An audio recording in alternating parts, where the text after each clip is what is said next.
حضرت عبداللہ ابن مسعود رضی اللہ تعالیٰ عنہ فرماتے ہیں نبی پاک صلی اللہ علیہ وسلم نے مجھے بلا کے کہا مجھے قرآن پاک تو سنا. میں نے کہا یا رسول اللہ آپ پہ نازل ہوا میں آپ کو سناؤں؟ تو فرمایا میرا دل کر رہا ہے میں تجھ سے سنوں. حضور کو زیادہ آتا تھا نا, تو کبھی کبھی آپ سمجھ لیں کہ آپ کو زیادہ آتا ہے لیکن پھر بھی سامنے والے, میں اکثر کہتا ہوں مدرسے کے طلباء سے, میں کہتا ہوں آپ قاری اور حافظ تو ہو گئے ہو پر کبھی کسی اور سے بھی سنا کرو, کہا کرو سناؤ یار دو آیتیں دل کر رہا ہے. حضرت ابی بن کعب رضی اللہ تعالیٰ عنہ کہتے ہیں نبی پاک تشریف لائے تو مجھے کہنے لگے ابی ادھر آ میں تجھے قرآن پاک سناؤں. میں نے کہا یا رسول اللہ مجھے فرمایا مجھے اللہ نے حکم دیا ہے کہ میں تمہیں سناؤں. حضرت ابی رو کے کہنے لگے یا رسول اللہ رب کریم نے میرا نام لیا ہے؟ میں کہاں وہ کہاں؟ فرمایا ہاں تیرا نام لیا ہے. رونے لگے, کہنے لگے حضور پھر تو میں بڑا خوش نصیب ہوں, سنائیے میں سنتا ہوں. تو حضور سننا بھی حضور کی سنت ہے, سنانا بھی نبی پاک کی سنت ہے. قرآن مجید کو سنیں. اور پھر یار دکھ کی بات ہے نا کہ پاسپورٹ کے دفتر تو میں 2.5 گھنٹے کھڑا رہوں, شناختی کارڈ کے لیے میں 1.25 گھنٹہ کھڑا رہوں, اور میں پہلی دفعہ سعودی عرب جاؤں تو امیگریشن کے لیے 2.5 گھنٹے بھی مجھے لائن میں لگنا پڑے تو میں لگا رہوں. دنیا داری کے لیے تو میں اتنا کھڑا رہوں اور تراویح کے لیے مجھے 1 گھنٹہ نہ کھڑا ہوا جائے اور میں بہانے کرتا پھروں.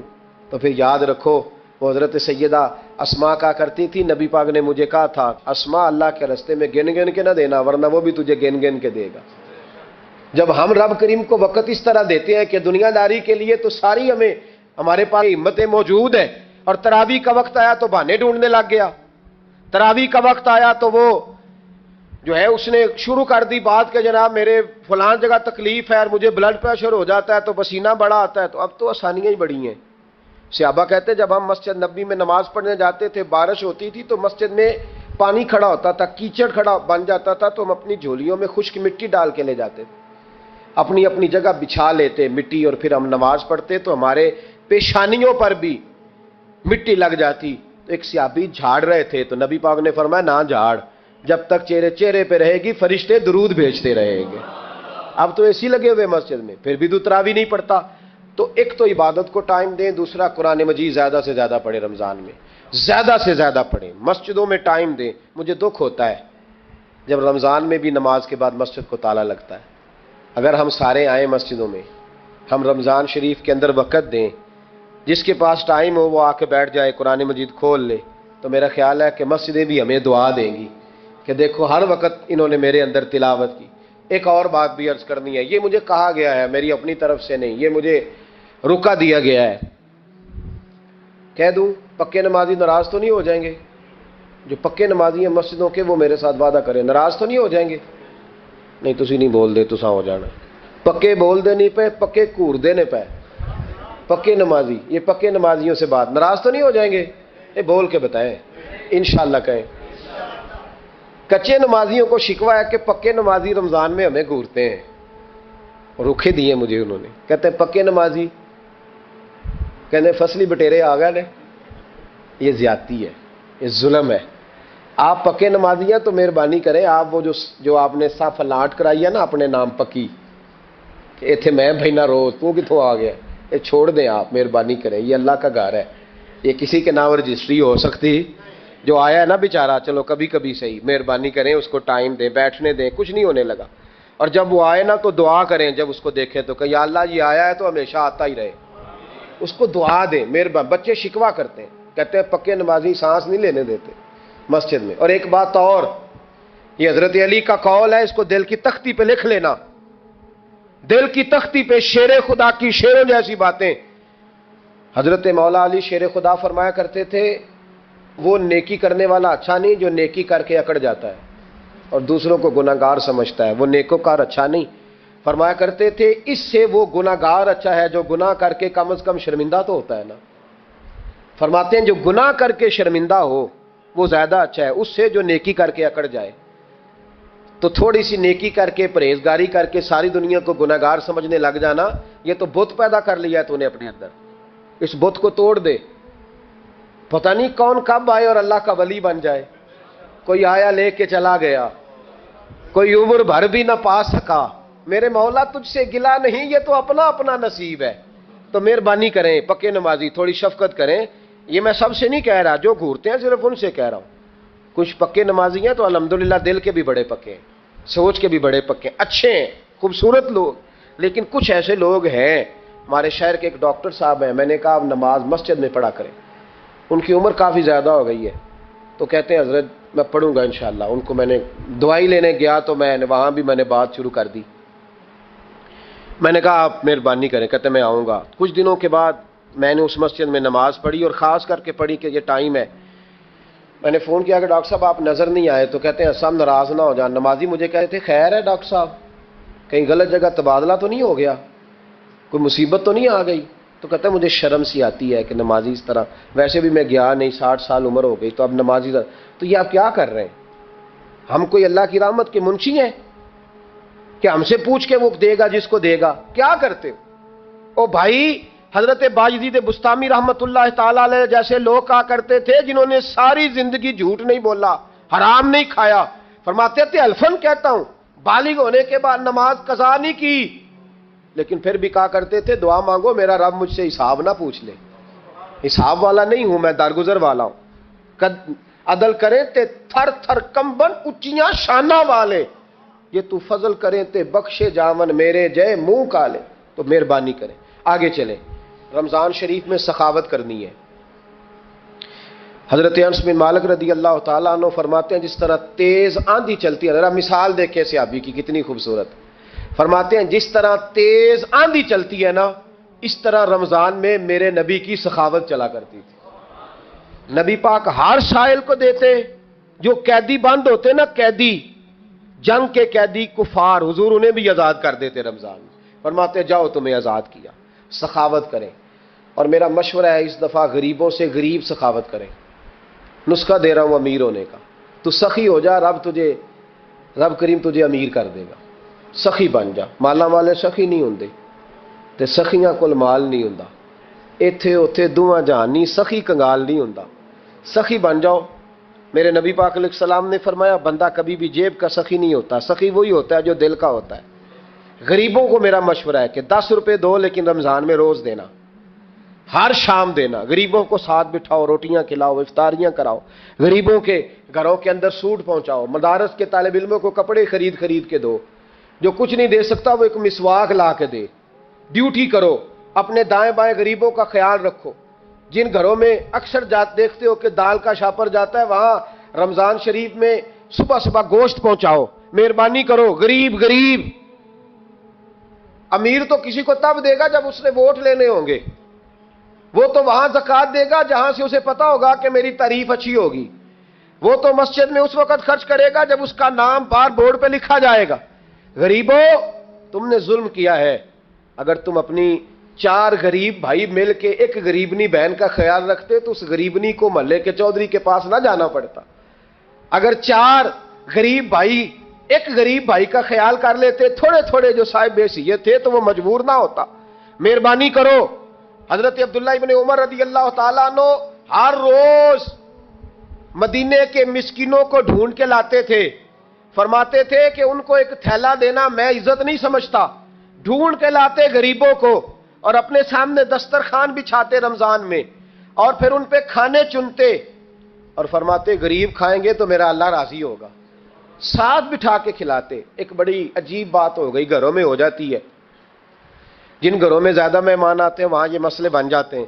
ایک دن زوجہ کہنے لگی کھانا آپ کا یہ آج مہمان کو نہ لائیے گا، کہہ دیتی ہیں نا بیویاں کبھی کبھی، یہ نافرمانی نہیں، اگر آپ کو کھڑا کیا جائے نا رمضان میں روزہ رکھ کے باورچی خانے تو لگ پتا جائے، اس کو نافرمانی نہ سمجھے، بیوی نے پکا کے نہیں دیا جی۔ تو حضرت عبداللہ ابن عمر کی زوجہ کہنے لگی آپ کا کھانا ہے، مہمانوں کا کوئی نہیں۔ تو حضرت عبداللہ ابن عمر کہنے لگے اللہ تجھے جزا دے، تو روز پکا کے دیتی ہے، چل اس طرح کر، مجھے سرکہ اور کھجور دے دے، روٹی میرے مہمان کو دے دے۔ تو آپ کی زوجہ رو پڑی، کہنے لگی اگر آپ افطاری والوں کا اتنا خیال کرتے ہیں تو میں نہ کروں، مجھے 10-20 منٹ کا ٹائم دے، میں اپنے اوپر وزن بوجھ ڈالوں گی، میں تھوڑی مشقت میں پڑوں گی، لیکن مہمانوں کے لیے افطاری کا ضرور بندوبست کروں گی۔ ہمارے ہاں تو افطاریاں بھی سیاسی ہیں، ووٹ اکٹھے کرنے کے لیے افطاریاں، اور ڈرو اللہ سے، کس کس نام پہ لوگ دنیا داری کریں گے، کس کس نام؟ غریبوں کو کھلاؤ کھانا جن کو سارا سال گوشت ملتا ہے ان کی۔ میں کل یونیورسٹی میں کہہ رہا تھا کہ بڑا ہاتھی ہوتا ہے پر بادشاہ شیر ہوتا ہے، اس لیے کہ شیر ہفتے میں 1 دن گوشت کھاتا ہے، اگر روز کھائے نا تو اس سے بھی نہ اٹھا جائے جس طرح ہم سے نہیں اٹھا جاتا، اس سے اٹھا کوئی نہ جائے، وہ ہفتے میں ایک دن کھاتے۔ مگر مچھ سب سے دلیر جانور ہے دریائی جانوروں میں سے، لیکن 24 گھنٹے میں 700 گرام کھانا کھاتی ہے، اور شیر کا بھی پنجہ پکڑ لے تو شیر چھڑا نہیں سکتا، روٹی کھا کھا کے تو حال ہی کوئی نہیں قوم کا۔ تو مہربانی فرمائے فاقہ آپ کو طاقتور کرے گا، اور جتنا زیادہ انسان کھاتا ہے شہوانی قوتیں زیادہ ہوتی ہیں، اس لیے نبی پاک نے کہا تھا نوجوانوں کو یا شادی کر لو یا روزے رکھا کرو۔ اگر زیادہ روٹیاں کھاؤ گے تو تمہارے اندر نفسانی اور شہوانی قوتیں زیادہ پروان چڑھیں۔ تو مہربانی فرمائے رمضان میں غریبوں کے فاقوں کا خیال کریں، انہیں پہنچا کے آئیں، گھر جا کے دے کے آئیں۔ میں اکثر یہ رونا روتا ہوں کہ ہماری مسجدوں میں نا 27ویں کو قاری صاحب کو سوٹ ملتا ہے، اس کے پیچھے سازش یہ ہوتی ہے کہ 27ویں روزے نہ تو درزی پکڑے گا نہ سی کے دے گا، تو ہم یہ سازش کرتے ہیں کہ دین جی نہ ہوئے مولوی بھی ساڑھے ورگا سوٹ پا لے عید تے، تو پھر ساڑھے جی چودھری جی تے مولوی جی فرق ہی رہ گیا۔ تو 27ویں کو اس لیے دیتے ہو کہ درزی نہ پکڑے، اس بیچارے کو دینا ہے تو یکم رمضان کو دو، اس کو کہ حضرت جی میرے والا جوڑا پہن کے آپ نے تراویحاں پڑھانی ہے، یہ جمعہ آپ نے میرے سوٹ سے۔ مہربانی کریں آپ جو آپ کے اپنے اپنے علاقے کے مسجد کے قراء ہیں، حفاظ ہیں، طالب علم ہیں، ان کو رمضان شریف شروع ہونے سے پہلے، اور کسی گھر میں آپ لنگر پہنچاتے ہیں 20ویں روزے تو 20 روزے تو فاقے سے انہوں نے رکھ لیے، اب آپ گھی لے کے پہنچ گئے۔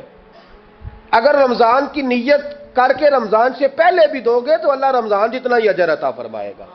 فطرانہ یکم رمضان کو دے دو، مہربانی کرو، تاکہ غریب کے گھر کے اندر چولہا صحیح جلے، اس کے بچے بھی کھانا صحیح کھائیں۔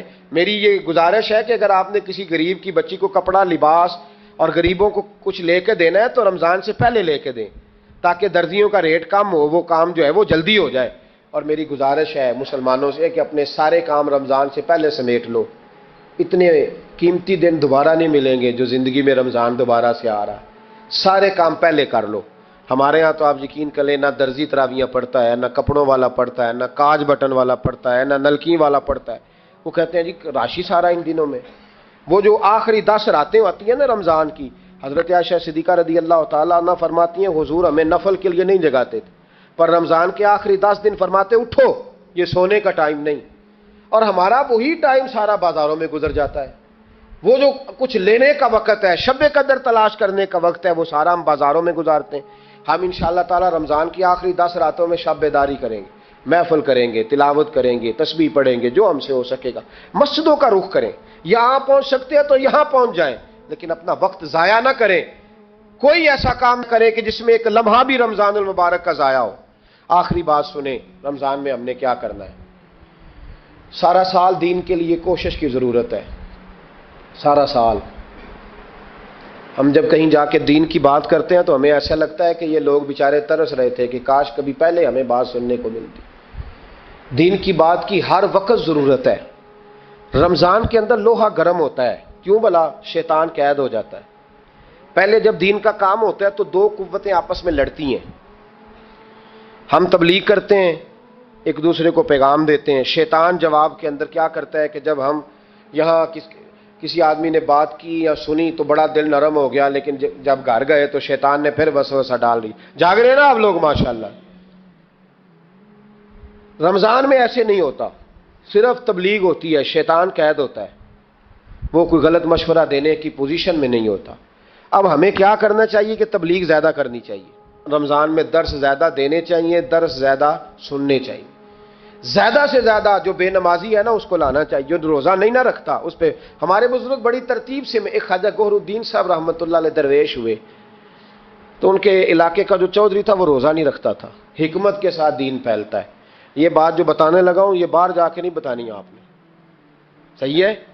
وعدہ ہے نا پکا؟ اللہ تعالیٰ آپ کو جزائے خیر دے۔ کچھ لوگوں سے یہ بات اس لیے کی جاتی ہے کہ ان کو پریشانی ہو جاتی ہے، کہتے ہیں جی ڈکیا ہے ضرور دسنی ہے، باقی چاہے ولا تقربوا هذه الشجرہ۔ بہرحال وقت نہیں مرنا اس پہ کوئی بات کرتا۔ خواجہ گوہر الدین صاحب کے علاقے کا چودھری نا وہ روزہ نہیں رکھتا تھا، تو آپ کہتے ہیں میں درخت کے سائے کے نیچے بیٹھا ہوتا تھا تو وہ صبح صبح حال لے کے چلا جاتا، تو جب وہ واپس آتا نا دوپہر کو تو اس نے حکا پکڑا ہوتا اور کش لگا رہا ہوتا۔ خواجہ صاحب نے ایک دن بلایا، کہتے چودھری تو روزہ کیوں نہیں رکھتا؟ تو اپنی بولی میں پنجابی میں کہنے لگا جی عورتیں جان چھوٹ دیا، حکا سیاپا میری جان نہیں چھڑدا۔ مینوں روٹی پانی دا کوئی نہیں ہوکا، اگر مینوں نہ طلب کرے تو میں روزہ رکھ لاں۔ تو خواجہ صاحب کہنے لگے کان میرے قریب کر، اس نے کان قریب کیا، کہنے لگے کسی مولوی پیر کو نہ بتانا، میرے فتوے پہ عمل کر لے، تو نے سویرے روزہ رکھنا ہے، ہوکے کی چھٹی تجھے میں دے دیتا ہوں، ہوکا پی لیا کر، روٹی نہیں کھانی، پانی نہیں پینا، کوئی اور مشروب نہیں لینا، اوکے کی چھٹی۔ اس نے کہا جناب آپ ہاتھ میں لائیں، پھر تو بات پکی ہو گئی، سویرے انشاءاللہ روزہ آگا، آپ دیکھیں گے۔ اللہ والے حکمت سے تبلیغ کرتے ہیں، وہ صرف دین بتاتے نہیں، وہ دین روح تک اتار دیتے ہیں، اتر جاتا ہے۔ یعلمکم الکتاب والحکمہ، دانائی کے ساتھ کہا یہ تیرا میرا، کہا جناب آپ اتنے بڑے درویش ہیں، بات ختم ہو گئی۔ تو چودھری صاحب نے اگلے دن روزہ رکھ لیا حکے سمیت، تیسرے دن پھر رکھا، تو چوتھے دن لا کے نہ حکا، خواجہ صاحب کہتے ہیں میں دوپہر کو بیٹھا تھا تو زور سے میرے پیروں پہ مارا، کہنے لگے میں کڈا پاگل ہاں، نہ کھانا نہ پینا، یہ ٹکر تو بغیر سر سکتا ہے تو حکے تو بغیر بھی سر جاتا ہے، اے پہ آج حکا، میں اس کو بھی نہیں پیوں گا آج کے بعد، چھٹی ہو گئی، اگر روٹی تو بغیر ٹائم لگتا ہے تو حکے تو بغیر بھی۔ میرے ساتھ ایک حاجی صاحب 40 دن کے لیے گئے تھے حرمین شریف حج کرنے، ایئرپورٹ پہ انہوں نے سگریٹ لگا لیا، تو میں نے کہا صاحب اس کو چھوڑ کے دیکھیں بھلا کیا ہوتا ہے۔ 40 دن میرے ساتھ واپس رہے، کہنے لگے اللہ جانتا ہے حضرت جی کچھ بھی نہیں ہوا، ایسے ہی مصیبت۔ تو بھائی کچھ بھی نہیں ہوتا، آپ تھوڑا سا دیکھیں کون آدمی نہیں رکھتا اس کو سمجھائیں، حکمت کے ساتھ سمجھائیں۔ اسی طریقے سے یہ جائز نہیں ہے، ویسے روزہ رکھ کے حکا پینا جائز نہیں، انہوں نے اس خاص آدمی کے لیے حکمت بیان کی تھی۔ میں نے پہلے عرض کیا ہے کہ چیز کو اس کے مقام پر لینا چاہیے، مقام سے آگے پیچھے نہیں کرنا چاہیے۔ تو یاد رکھیں حکمت کے ساتھ، جو لوگ نماز نہیں پڑھتے انہیں قائل کریں، جو عورتیں پردہ نہیں کرتی ان عورتوں کو قائل کریں، ان پر ضرور آپ جو ہے وہ توجہ فرمائیں۔ ہم تھوڑی سی کوشش کرتے ہیں رمضان المبارک میں، جیسے کہ میں نے کہا ہم کوشش کرتے ہیں کہ دین کا کچھ کام زیادہ کیا جائے۔ اگر آپ کو روزہ رکھ کے نیند آتی ہے تو مجھے بھی بڑی آتی ہے، بڑی نیند آتی ہے، اور آپ حیران ہو گئے کہ گرمیوں کے روزوں میں جب 1 گھنٹہ سویرے تقریر کرنی ہوتی ہے تو گلا خشک ہو جاتا ہے، بس ہو جاتی، لیکن ہم سمجھتے ہیں کہ ہماری اوقات نہیں، تو اللہ کا کرم ہے کہ اس نے دین کے کسی کام لگا دیا ہے، تو ہم کہتے ہیں اگر مزدوری کرنی پڑے کسی کو تو وہ بھی تو بیچارہ کرتا ہے نا۔ تو انشاءاللہ تعالی یہ 9واں سالانہ ہمارا درس قرآن ہوگا، 9 سال ہو جائیں گے جب ہم ہر سال فجر کے بعد درس قرآن دیتے ہیں۔ اس دفعہ میرے لیے ذرا زیادہ مشکل تھی، مجھے پورے ملک سے لوگوں نے کہا کہ 5 دن ہمارے پاس، 4 دن اس شہر میں، 3 دن اس شہر میں، اس میں مجھے کچھ بہتریاں بھی نظر آ رہی تھیں، کچھ اس پہ ہم نے مشاورت بھی کی کہ 4 دن کے مختلف شہروں میں درس رکھے جائے۔ پھر میرے کونے سے ایک آواز آئی دل کے کہ سارا سال ہم گھومتے ہیں لیکن یہ 1 مہینہ جو ہے یہ اپنے شہر میں ہی بتانا ہے، یہی رہنا ہے، انشاءاللہ باہر سے بھی لوگ آتے رہیں گے۔ آپ سے میری اپیل ہے کہ آپ میزبان ہیں، آپ صبح وقت پہ وہاں پہنچیں، ٹائم پہ آئیں اور دوسرے آنے والوں کا استقبال کریں۔ الحمدللہ ہزاروں لوگ اس میں شریک ہوتے ہیں۔ اس دفعہ بھی حسین میرج ہال میں درس قرآن ہوگا انشاءاللہ تعالی۔ آپ حضرات نے وقت پہ آنا ہے، وقت پہ پہنچنا ہے۔ پھر اگلے 10 دن یہاں اعتکاف ہوگا، ساری رات شب بیداری کا بندوبست ہوگا انشاءاللہ تعالی۔ بڑی جلدی ہم ایک بہت بڑی وسیع جگہ پہ اس انتظام کو لے جائیں گے، اللہ تبارک و تعالی بڑی مدد فرمائے گا انشاءاللہ تعالی۔ ایک بڑے ادارے کی طرف باتیں بڑھتی چلی جا رہی ہیں، دیکھیں کس شاندار طریقے سے دین کا کام آگے کی طرف بڑھ رہا ہے، انشاءاللہ تعالی بڑھتا رہے گا، آپ دیکھتے رہیں گے۔ آپ دعا فرماتے رہیں، اور یہ جو چند باتیں کی ہیں، ایک تو رمضان میں مصلی کو ٹائم دیں، تلاوت کو ٹائم دیں، سخاوت کو ٹائم دیں، اور غریب کی مدد کریں، چھپ کے کریں، اس کو پتہ نہ چلے۔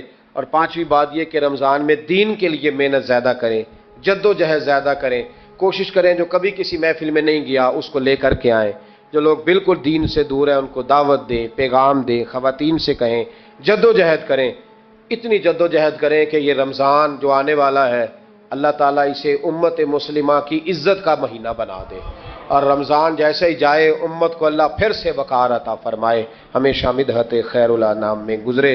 دعا ہے یہ عمر درود و سلام میں گزرے۔